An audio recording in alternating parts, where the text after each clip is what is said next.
আসসালামু আলাইকুম। আশা করি সবাই খুব ভালো আছেন। নতুন আরও একটি ভিডিওতে আপনাদের সবাইকে স্বাগত জানাচ্ছি। আজকে খুবই ছোট্ট একটা টপিক নিয়ে আলোচনা করব। মেডিকেল স্টুডেন্টদের জন্য তো ইম্পর্টেন্টই, বাকি যারা আছেন তাদের জন্য খুবই ইম্পর্টেন্স।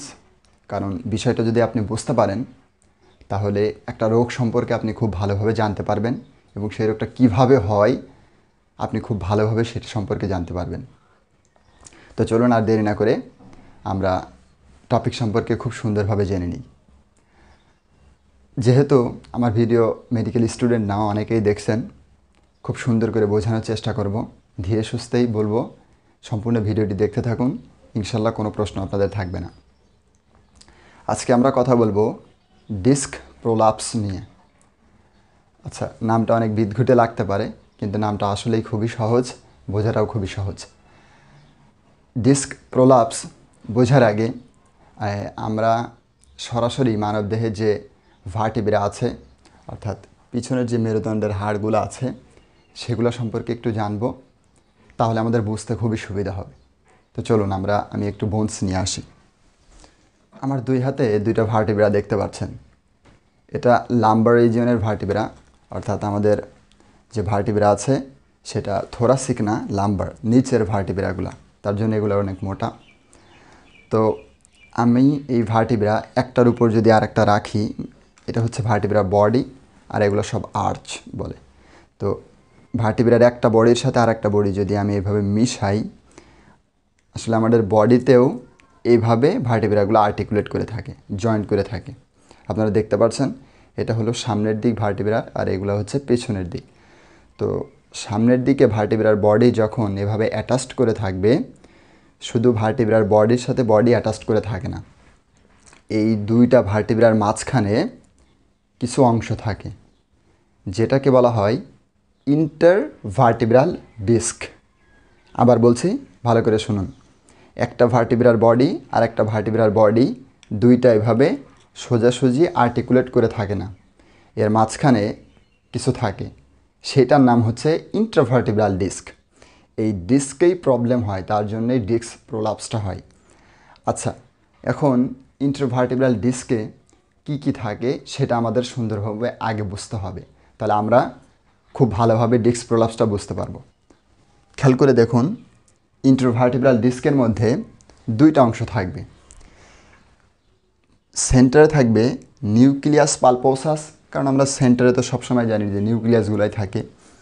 নিউক্লিয়াস পালপোসাস, আর পেরিফেরিতে অর্থাৎ নিউক্লিয়াসের সেন্টারে বাদ দিয়ে বাহিরে থাকবে অ্যানুলাস ফাইব্রোসাস। চিত্রর দিকে খেয়াল করে একটু বোঝার চেষ্টা করি এখানে কি হচ্ছে। নিউক্লিয়াস পালপোসাগুলা যেহেতু সেন্টারে আছে, এই নিউক্লিয়াস পালপোসাসগুলাকে সুন্দর মতো আটো সাটো করে রাখার জন্যে বা সেন্টারে রাখার জন্যে বাহিরে অংশগুলো আছে, সেটা হচ্ছে অ্যানুলাস ফাইব্রোসাস। অ্যানুলাস ফাইব্রোসাস নিউক্লিয়াস পালপোসাকে ভিতরে সেন্টারে ধরে রাখে। এখন আলটিমেটলি কি হয়, নর্মাল যারা ইয়াং আছে আমাদের মতো, অথবা আমাদের থেকে একটু বেশি হতে পারে, জেনারেলি আপনার 20 বছর অথবা তার একটু বেশি হতে পারে, 20 বছর অথবা তার একটু বেশি বয়সে ইয়াং পিপলদের ক্ষেত্রে এই ডিস্ক প্রোলাপসটা খুবই কম দেখা যায়, হয় না বললেই চলে। কারণ সেই সময় তারা অনেক বেশি স্ট্রং থাকে, ইন্ট্রাভার্টিব্রাল ডিস্কটাও অনেক স্ট্রং থাকে। এখন যেহেতু সময় যেতে থাকে, দেখা যাচ্ছে সেকেন্ড ডিকেডসের পরে, অর্থাৎ 20-25 বছরের পরে এই অ্যানুলাস ফাইব্রোসাসগুলো আস্তে আস্তে ডিজেনারেটিভ চেঞ্জ হতে থাকে, এগুলোর একটু পরিবর্তন হয়। পরিবর্তন হওয়ার কারণে দেখা যায় এগুলো একটু উইকনেস হয়ে যাচ্ছে, অর্থাৎ দুর্বল হয়ে পড়তেছে। দুর্বল হয়ে যাওয়ার কারণে এই অ্যানুলাস ফাইব্রোসাস যেহেতু নিউক্লিয়াস পালপোসাসকে সুন্দর মতো সেন্টারে আটকে ধরে আছে, এই অ্যানুলাস ফাইব্রোসাসে রাপচার হতে থাকে, অর্থাৎ কোনো একটা ফাটল ধরে। রাপচার হওয়ার কারণে দেখা যায় এই নিউক্লিয়াস পালপোসাগুলা সেন্টারে আর থাকতে পারবে না। সিম্পল কথা যে অ্যানুলাস ফাইব্রোসাস নিউক্লিয়াস পালপোসাকে সেন্টারে আটকে ধরে রেখেছিল। যদি অ্যানুলাস ফাইব্রোসাস এখন রাপচার হয়ে যায়, ফেটে যায়, তাহলে নিউক্লিয়াস পালপোসাগুলো সেন্টার তো থাকবেই না, সে সুন্দর মতো জায়গা পেয়ে ভিতরের দিকে ঝুঁকে যাবে, মানে বাইরের দিকে চলে যাবে। তো এই বাইরের দিকে চলে যাওয়াকে বলা হয় প্রোলাপস। অর্থাৎ নিউক্লিয়াস পালপোসাস প্রোলাপস হয়েছে, মানে এই সেন্টার থেকে অন্য জায়গায় চলে গেছে, স্থানচ্যুত হয়েছে। প্রোলাপস মানে স্থানচ্যুত হওয়া। তাহলে সে নিজের জায়গা থেকে প্রোলাপস হয়েছে, স্থানচ্যুত হয়ে অন্য জায়গায় চলে গেছে। এই যে প্রসেসটা হইলো, এই যে নিজের জায়গা থেকে অন্য জায়গায় চলে গেল, এইটাকে বলা হয় ডিস্ক প্রোলাপস। আর ডিস্ক প্রোলাপসটা হয় আসলে নিউক্লিয়াস পালপোসার মধ্যে, যেটা অ্যানুলাস ফাইব্রোসাস রাপচার হওয়ার কারণেই ডিস্ক প্রোলাপসটা হয়। এখন আমরা ডিস্ক প্রোলাপস কীভাবে হয় সেটা বুঝতে পারলাম। এখন ডিস্ক প্রোলাপসটা কোথায় হবে?